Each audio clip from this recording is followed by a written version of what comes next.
Hallihallo, aus Akku. Eine halbe Stunde von Haifa entfernt mit dem Zug.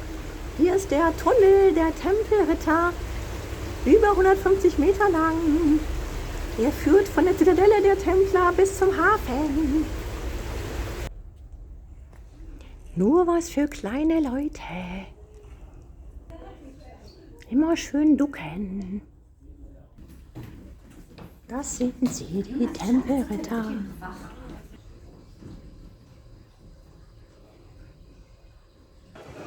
Hier bin ich am Ausgang. Der Tunnel wurde erst 1994 durch Zufall entdeckt. Hunde dürfen hier nicht rein, aber Hörnchen. Alles Liebe aus Akku. Tschüssi.